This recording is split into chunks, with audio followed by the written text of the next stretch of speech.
당신의 미세에 마법 같은 변화가 일어납니다. 안녕하세요. 오지교정TV 교정 전문의 오지연 원장입니다. 오늘 설명드릴 주제는 바로 교정치료를 망치는 습관들입니다. 일단 첫 번째, 양치질을 잘 하지 않는 것입니다. 누누이 설명드렸듯이 충치나 잇몸 질환이 생기게 되고, 이때는 교정치료를 얻는 것보다 잃는 게 많아질 수가 있습니다. 그래서 만약에 양치질을 잘 하지 않게 되면 교정치료를 망치게 됩니다. 교정치료를 망치게 되는 습관, 그 두 번째, 바로 내원 약속을 잘 지키지 않는 것입니다. 보통 내원 약속 같은 경우에는 보통 이제 그 달에 들어간 치료의 안정성이나 부작용 등을 고려를 해서 다음 내원 약속을 알려드리게 됩니다. 지금 정해드린 내원 약속보다 너무 늦어지거나 하는 경우에는 사실은 예상하지 못하는 부작용 등이 나타날 수가 있습니다. 세 번째, 신젤리, 단젤리, 이런 단 음식들을 계속 먹는 행위입니다. 신맛이 나는 젤리나 아니면 끈적끈적 단맛이 심한 젤리 같은 거를 하루 종일 입안에 물고 있으면 화이트 스팟이라고 하는데 치아가 희끗희끗해지면서 탈해되는 현상이 일어날 수가 있습니다. 그래서 잦은 군것질은 조금 자제해 주시는 것이 좋습니다. 네 번째, 한쪽으로만 씹는 습관입니다. 교정을 할 때는 와이어 힘으로 이제 이동하는 것도 있지만 어느 정도 씹는 힘에 의해서 또 자리 잡아가는 과정이 있습니다. 그런데 너무 한쪽으로만 힘이 많이 가해지거나 하면 잘 씹히는 쪽만 사실 교합이 잘 형성이 되게 되고 반대편으로는 형성이 잘 안 되는 경우가 많습니다. 그래서 만약에 내가 한쪽으로 씹는 습관이 있다면 양쪽으로 그래도 골고루 씹으시려고 노력을 해야 나중에 양쪽 교합의 밸런스가 맞아집니다.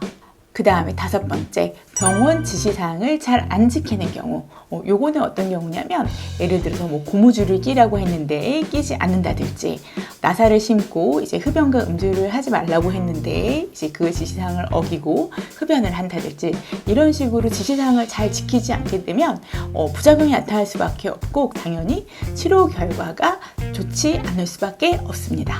여섯 번째는 사실은 요거는 좀 예민하거나 이제 민감한 사항일 수도 있는데요. 담당 의사를 잘 못 믿는 습관입니다. 인터넷이나 이제 유튜브에 사실 교정과 의사가 아닌 일반인들이 개인의 경험으로 카더라 하는 이런 잘못된 정보가 굉장히 되게 많아요. 내가 치료하는 담당 원장님을 믿지 못하고 치료 계획을 이렇게 뭔가 주도하려고 하거나 아니면 유튜브에서는 이렇게 치료한다는데 이렇게 치료하는 게 잘못된 건가? 이렇게 자꾸 의심을 하게 되면은 사실은 치료 자체가 잘 될 수가 없습니다. 대부분의 교정과 의사들은 정말 열심히 다들 진료를 하고 고민을 하고 가장 잘 알고 있고 가장 많이 고민하는 사람입니다. 사실은 저희가 이제 글로 보거나 아니면 사진으로 보거나 이런 거랑 바로 환자분들을 만났을 때랑은 조금 많이 달라요. 모든 환자가 당연히 똑같을 수가 없고 개개인의 특성이 있거든요. 치아 이동도. 그래서 사실은 지금 여러분이 치료를 받고 있는 원장님을 가장 제일 신뢰를 하고 뭔가 여러 가지 문제점이 있을 때 원장님들하고 이제 사실 상의를 하는 게 제일 좋고, 유튜브나 이런 정보 같은 경우에는 내가 설명을 들었는데 조금 잘 이해가 안 가거나 아니면 처음에 교정치료를 시작하려 알아보려 할 때 내가 어떤 점을 알아봐야 될까, 이런 거 할 때 조금 도움을 받으시면 좋을 것 같습니다. 제가 말씀드린 6가지 요 습관들만 잘 이제 피해 주시면 여러분들은 이제 좋은 치료 결과를 얻는 데 도움이 되실 것 같습니다. 감사합니다.